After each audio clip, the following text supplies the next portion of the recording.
ассалому алайкум дӯстон, хуш омадед ба шабакаи мо. Дар ин навор барои шумо тозатарин ва муҳимтарин хабарҳоро аз ҷаҳони ММО омода кардем. Барои ҳамин наворро то охир тамошо кунед. Ассалому алайкум ва раҳматуллоҳи ва баракатуҳ. Апа хӯаро, акау дударо, бародарое ки дар ғарибӣ қарор доред, дар Москва, Московский област, компанияи Паҳлавон TJ дар хизматай.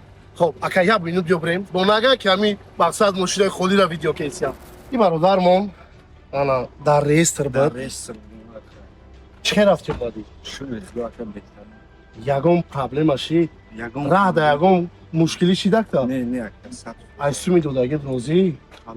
Компания ки ту интихоб кардӣ, дигар бародарои ғариб да чӣ гуфтани? Совет метум ака, беҳтарин ай рафтем, ҳамин максимум 40 минут истодем онҷа вақти гузаштан да. Паҳлавон TJ ҳар рӯза дар хизматай.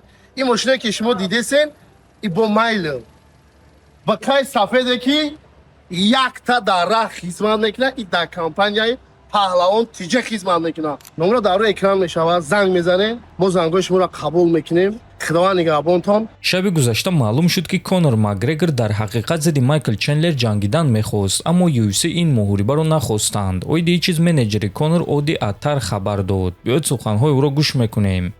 Конор дар ҳақиқат бо Майкл Чендлер ҷангидан мехост. Ӯ ҳис мекард ки Чендлер ин муҳорибаро арзанда аст, чунки ӯ лагери тамринӣ гузашта буд. Дар шоу The Ultimate Fighter якҷоя иштирок карда буданд, лекин баъд корҳои нохуб рух доданд. Осеб ва барҳам хӯрдани муҳориба. Конор сахт мехост ки ин муҳориба баргузор гардад ва мо ҳамаи корро кардем то ин ки ин муҳориба баргузор гардад. Лекин барои UFC ин муҳориба маънои худро гум кард. Аммо ин маънои онро надорад ки дар оянда онҳо вохӯрда наметавонанд. Ҳозир Чендлерро муҳорибаи беҳтарин дар кохи сафед интизор аст ва мо ба ӯ барор хоҳонем. Мо мехоҳем ки ӯ пирӯз шавад ва муҳориба бо Конор баргузор гардида метавонад, гуфтааст Аттар.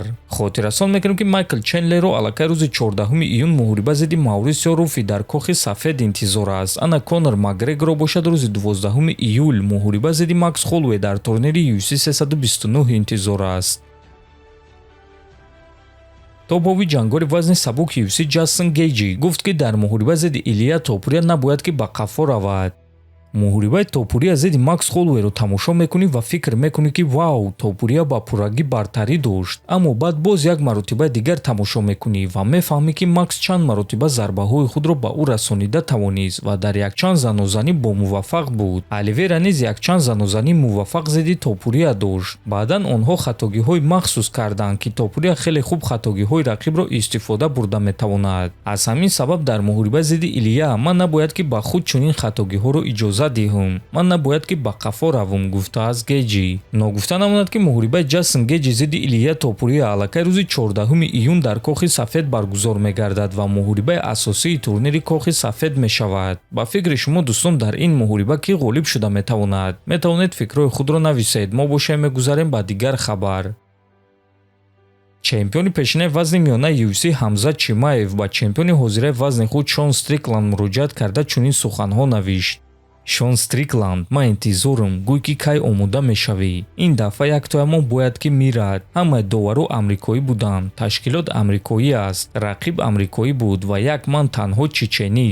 муҳорибаи наздик. ба фикри шумо ки ғолиб шуд? бе ягон баҳона кофтан, ман танҳо ӯро сахт задан мехоҳам, а ӯ бошад гурехта истодааст, навиштааст Чимаев. ва дӯстон, каме дертар Ҳамзат Чимаев як қисми навиштаҳои худро пок кард, лекин ин суханҳои ӯ аллакай дар дигар сомонаҳо паҳн шуда буданд. ба фикри худи шумо дӯстон, Ҳамзат Чимаев ҳамин гуна пеш бурдани реваншро оғоз карда истодааст ё ин ки ӯ дар ҳақиқат бо Стрикланд душманӣ дорад? Фикрҳои худро нависед, ҳатман дар канали мо обуна шавед. то боздид, хонобуду сарбаланд бошед.